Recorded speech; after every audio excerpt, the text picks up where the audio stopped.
Everyone, सो आज की video में हम करने वाले हैं चैप्टर नंबर 3 से एक इम्पोर्टेंट प्रीवियस ईयर क्वेश्चन। तो चलिए स्टार्ट करते हैं। A motor boat whose speed is 18 kilometre per hour in still water takes 1 hour more to go 24 kilometre upstream than to return downstream to the same spot. तो यहाँ पे हमने कुछ words देखे जैसे कि अपस्ट्रीम एंड डाउनस्ट्रीम। तो सबसे पहले इनका मीनिंग हम समझ लेते हैं। सो यहाँ पे हम मान लेते हैं कि इस नदी की जो लहरें हैं वो इस डायरेक्शन में जा रही हैं, ठीक है। एंड ये हमारी एक बोट है। एंड अगर ये जो बोट है ये इस डायरेक्शन में जा रही है, राइट हैंड साइड पे जा रही है, तो फिर हम क्या कहेंगे कि ये अपस्ट्रीम जा रही है ये वाली बोट। हम ऐसा क्यों कहेंगे? बिकॉज नदी की जो लहरें हैं वो इस साइड जा रही हैं एंड जो बोट है वो इस डायरेक्शन में जा रही है, यानी कि ये दोनों की जो डायरेक्शन है वो अपोजिट है। एंड अगर अपोजिट डायरेक्शन होती है तो हम क्या कहते हैं कि वो अपस्ट्रीम जा रही है, ठीक है। एंड अगर ये जो बोट है ये इस डायरेक्शन में जा रही होती तो हम कहते हैं कि ये डाउनस्ट्रीम जा रही है ये वाली बोट, ठीक है, क्योंकि दोनों की डायरेक्शन सेम है। जो नदी की लहरें हैं वो भी सेम डायरेक्शन में जा रही है एंड जो बोट है वो भी सेम डायरेक्शन में जा रही है। तो अब हमने समझ लिया कि अपस्ट्रीम एंड डाउनस्ट्रीम किसे कहते हैं। अब हम अपना रीड करते हैं question. A motor boat whose speed is 18 kilometre per hour in still water. तो अगर शांत पानी यानी कोई भी लहरें नहीं है उस पानी में, तो उस मोटर बोट की जो स्पीड है वो 18 किलोमीटर पर आवर है, यानी कि 1 घंटे में वो 18 किलोमीटर का डिस्टेंस कवर कर लेती है अगर शांत पानी है, यानी कि उस वक्त पानी में कोई भी लहरें नहीं चल रही।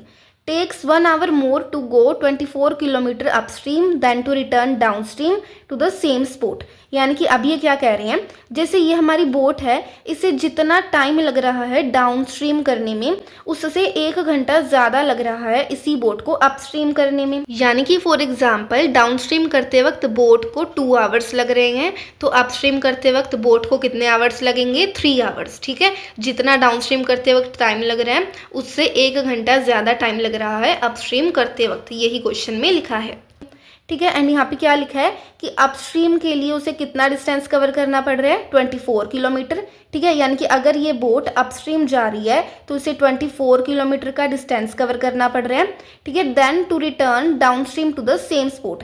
एंड अगर ये बोट इस डायरेक्शन में चलते चलते यानी अपस्ट्रीम करते वक्त यहाँ पे आ गई इस स्पॉट पर, तो इसे वापस जाने के लिए हम क्या कहेंगे कि वो डाउनस्ट्रीम कर रही है। एंड वापस जाने में भी सेम ही डिस्टेंस उसे कवर करना पड़ेगा, यानी 24 किलोमीटर का डिस्टेंस उसे कवर करना पड़ेगा। तो यहाँ से हमें एक चीज़ पता चली है कि डिस्टेंस क्या है, 24 किलोमीटर है, ठीक है। एंड हमें एक और चीज़ पता चली है यहाँ से कि जितना समय उसे डाउनस्ट्रीम करने में लग रहा है उससे 1 घंटा ज़्यादा उसे अपस्ट्रीम करने में लग रहा है। क्यों लग रहा है ये हम जानते हैं, क्योंकि जो नदी की जो लहरें हैं उसकी डायरेक्शन एंड जो बोट की डायरेक्शन है वो अलग अलग है, ठीक है। इसीलिए उसे कवर करने में डिस्टेंस ज़्यादा समय लगेगा, ठीक है। तो यहाँ पे हम लिख लेते हैं कि upstream time equal to downstream time plus 1 hour, ठीक है। कि अपस्ट्रीम टाइम किसके इक्वल होगा?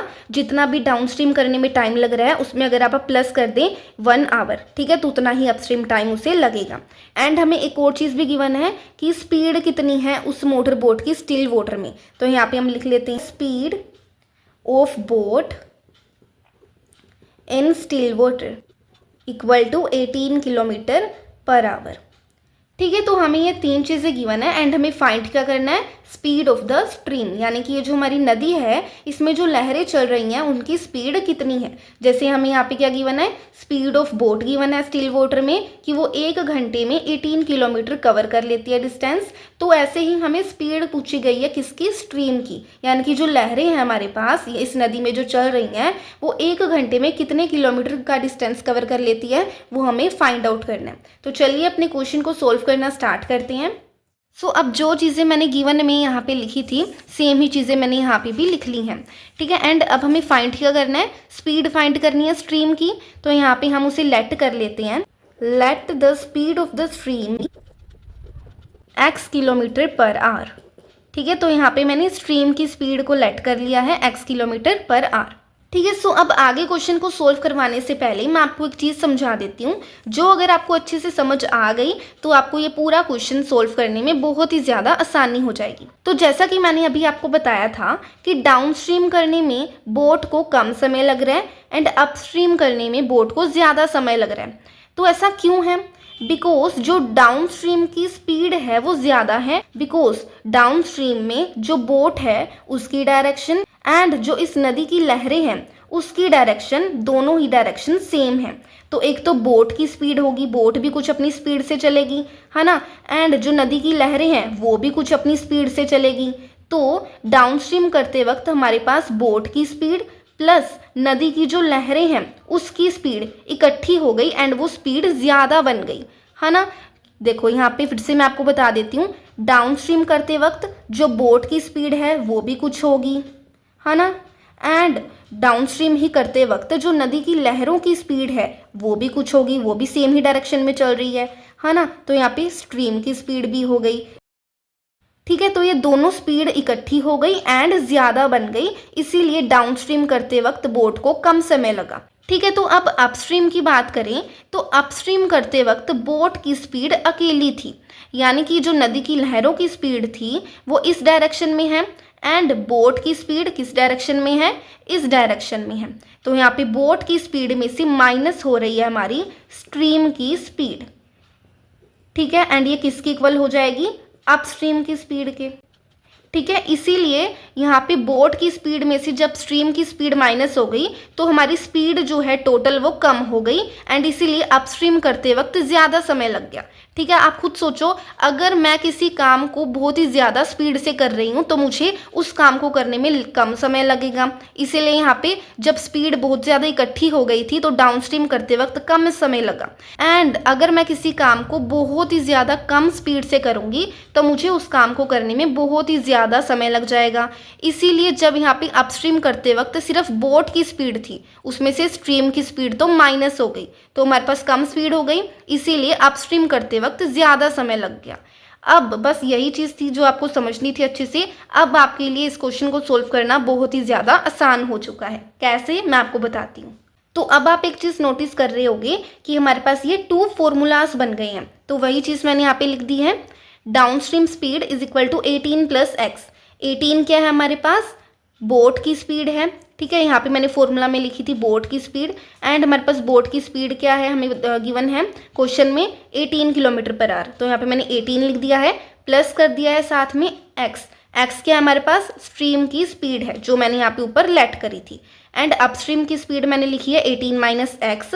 18 हमारे पास बोट की स्पीड है एंड एक्स हमारे पास स्ट्रीम की स्पीड है, ठीक है। तो ऐसे करके हमारे पास ये दोनों स्पीड आ चुकी है। मैं आपको एक बारी फिर से शॉर्ट में बता देती हूँ कि यहाँ पे मैंने प्लस एक्स क्यों करा एंड यहाँ पे मैंने माइनस एक्स क्यों करा। सो यहाँ पे डाउनस्ट्रीम का मतलब क्या है कि जो बोट की डायरेक्शन है एंड नदी की लहरों की डायरेक्शन है वो दोनों सेम है, तो सेम है डायरेक्शन, इसीलिए स्पीड बढ़ जाएगी, इसीलिए यहाँ पे मैंने प्लस एक्स कर दिया है एंड एक्स क्या है हमारा स्पीड है। एंड यहाँ पे अपस्ट्रीम स्पीड में अपस्ट्रीम करते वक्त जो बोट एंड नदी की लहरों की डायरेक्शन है वो दोनों डिफरेंट हैं, इसीलिए हमारी स्पीड कम हो गई, इसीलिए मैंने यहाँ पे माइनस एक्स कर दिया एंड एक्स क्या है हमारा स्पीड है, ठीक है। सो अब हमारे पास स्पीड भी गिवन है एंड हमारे पास डिस्टेंस भी गिवन है, तो हमारे पास एक फॉर्मूला होता है time is equal to distance upon speed. तो हम टाइम निकाल सकते हैं अपस्ट्रीम का एंड डाउनस्ट्रीम का। तो यहाँ पे हम लिख लेते हैं upstream time is equal to, क्या होता है हमारा फॉर्मूला, डिस्टेंस अपॉन स्पीड। तो यहाँ पे डिस्टेंस हो जाएगा हमारा 24 अपॉन स्पीड हो जाएगी हमारी, अपस्ट्रीम की स्पीड क्या है 18 माइनस एक्स, एंड हमारे पास डाउनस्ट्रीम टाइम भी आ जाएगा फिर, डिस्टेंस यानी 24 एंड स्पीड यानी कि डाउनस्ट्रीम की स्पीड जो कि है 18 प्लस एक्स, ठीक है। तो अब जैसे कि हमें गिवन था कि upstream time is equal to downstream time plus 1 hour, तो अब हम यहाँ से क्या निकाल सकते हैं, हमारा अपस्ट्रीम टाइम को हम यही रहने दें। अगर ये जो डाउनस्ट्रीम टाइम है जो हमारा राइट हैंड साइड पे है, इसको अगर हम लेफ्ट हैंड साइड पे ले आए तो ये माइनस का हो जाएगा एंड यहाँ पे 1 आवर हमारा सेम रह जाएगा। तो यहाँ पे अब हमारे पास क्या बन गया, upstream time minus downstream time is equal to 1 hour, ठीक है। मान लो डाउनस्ट्रीम करते वक्त 2 घंटे लग रहे हैं तो अपस्ट्रीम करते वक्त 3 घंटे लगेंगे, ठीक है। दोनों ही टाइम में 1 आवर का डिफरेंस है, ठीक है। तो अब इसी को हम यूज़ करेंगे यहाँ पे, क्योंकि हमारे पास दोनों ही टाइम निकल कर आ गए हैं, upstream time and downstream time. तो यहाँ से हम सेम यही चीज़ लिख देते हैं जो हमने यहाँ पे लिखी है, upstream time minus downstream time is equal to 1 hour, ठीक है। ये सेम चीज़ मैंने यहाँ पे लिख दी है।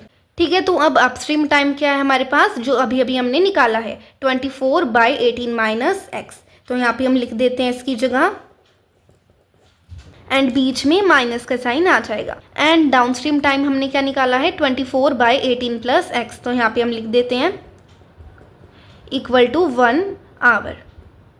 ठीक है, तो मैं डाउनस्ट्रीम टाइम को इसके साथ इसीलिए लेकर आई हूँ ताकि मैं इन दोनों का एलसीएम ले पाऊँ। तो अब हम क्या करेंगे, इन दोनों का एलसीएम लेंगे। सो अब यहाँ पे इस सेम चीज़ को मैंने यहाँ पे लिख लिया है। अब हम इसका एलसीएम कैसे लेंगे, क्योंकि यहाँ पे जो हमारे पास डिनोमिनेटर में नंबर गिवन है वो दोनों अलग अलग हैं, इसीलिए एलसीएम में इन दोनों का प्रोडक्ट आ जाएगा, यानी इन दोनों को मल्टीप्लाई करके आ जाएगा। क्या आएगा LCM, 18 minus x and 18 plus x, ये दोनों मल्टीप्लाई होंगे। ठीक है, तो अब ऊपर क्या आएगा 24 मल्टीप्लाई 18 प्लस एक्स। तो यहाँ पे हम लिख देते हैं 24 मल्टीप्लाई 18 प्लस एक्स, बीच में माइनस का साइन आ जाएगा। एंड यहाँ पे हमारे पास क्या आएगा 24 मल्टीप्लाई 18 माइनस एक्स। तो यहाँ पे हम लिख देते हैं, ठीक है, इज इक्वल टू 1। ठीक है, तो अब 24 इसके साथ भी मल्टीप्लाई हो रहा है एंड 24 इसके साथ भी मल्टीप्लाई हो रहा है, तो हम क्या कर सकते हैं 24 को कॉमन ले सकते हैं। तो यहाँ पे मैं 24 को कॉमन ले लूँगी एंड यहाँ पे आ जाएगा 18 प्लस एक्स, माइनस का माइनस साइन आ जाएगा एंड यहाँ पे आ जाएगा 18 माइनस एक्स। ठीक है, डिवाइडेड बाय, यहाँ पे हम देख रहे हैं कि ऐसी ही सेम एक आइडेंटिटी होती है हमारे पास a minus b and a plus b. तो ये सेम इसी फॉर्म में लिखा है हमारे पास 18 minus x and 18 plus x. तो एक इसकी आइडेंटिटी होती है a square minus b square, यानी कि यहाँ पे हमारे पास है 18 माइनस एक्स 18 प्लस एक्स। तो इसे हम कैसे लिख सकते हैं 18 का स्क्वायर माइनस एक्स का स्क्वायर। ठीक है, तो 18 का स्क्वायर हमारे पास हो जाएगा 324 माइनस एक्स का स्क्वायर।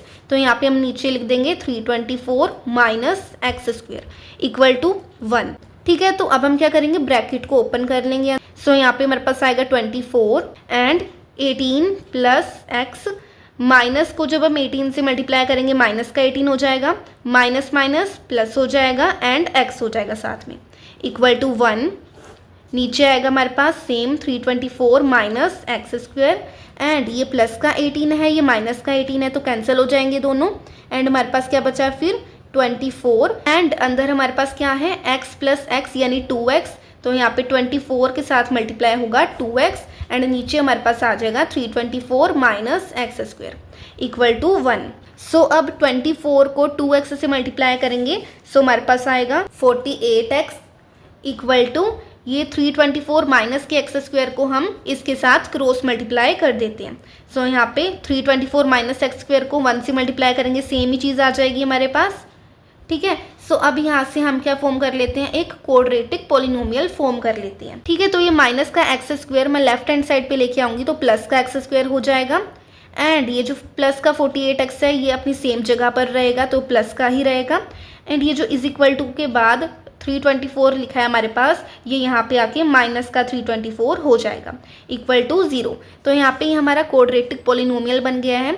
अब हम क्या करेंगे क्वाड्रेटिक फॉर्मूला का यूज़ करेंगे एंड इसके जीरोस फाइंड कर लेंगे। तो हमारे पास क्वाड्रेटिक फॉर्मूला क्या होता है, x is equal to minus b plus minus root b square minus 4ac upon 2a। ठीक है, आप चाहो तो मिडल टर्म को स्प्लिट करके भी इसके जीरोस फाइंड कर सकते हो। तो यहाँ पे हम a, b एंड c की वैल्यूज़ लिख लेते हैं। सबसे पहले a की वैल्यू है 1 क्योंकि एक्स स्क्वायर के साथ कुछ भी नहीं है, एंड b की वैल्यू है 48 एंड c की वैल्यू है हमारे पास माइनस 324।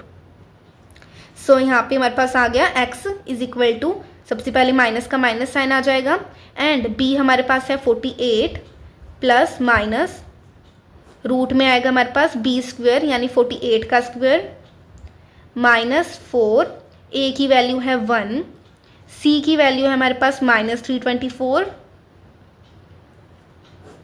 एंड नीचे आ जाएगा 2a हमारे पास है 1। यहाँ पे हमारे पास आ जाएगा x is equal to minus 48 plus minus 48 का स्क्वायर हमारे पास हो जाएगा 2304 प्लस 4 को 1 से मल्टीप्लाई करेंगे 4 ही आएगा एंड ये 4 माइनस का होगा तो माइनस के 4 को जब माइनस के 324 से मल्टीप्लाई करेंगे हमारे पास आएगा 1296।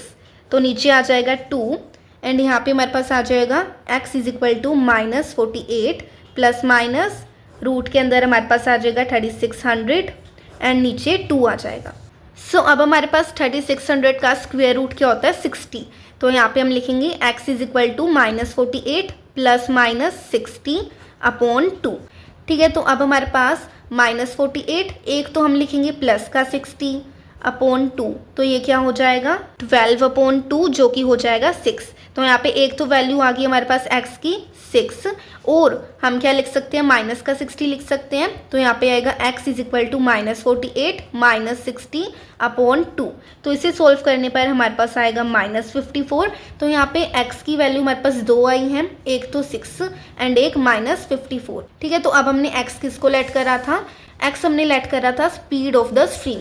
तो क्योंकि जो स्पीड है स्ट्रीम की, लहरों की स्पीड है, वो नेगेटिव में नहीं हो सकती, तो वो माइनस का 54 तो होगी नहीं, इसीलिए जो हमारे पास x की पहली वैल्यू निकल कर आई है 6, वही क्या होगी स्पीड होगी स्ट्रीम की। तो यहाँ पे हमारे पास आंसर आ गया speed of stream is equal to 6 kilometre per hour. ठीक है, तो ऐसे करके हमने ये वाला क्वेश्चन अपना कंप्लीट कर लिया है। Thank you for watching this video guys. अगर आपको ये वीडियो हेल्पफुल लगी हो so like share and subscribe जरूर कीजिएगा।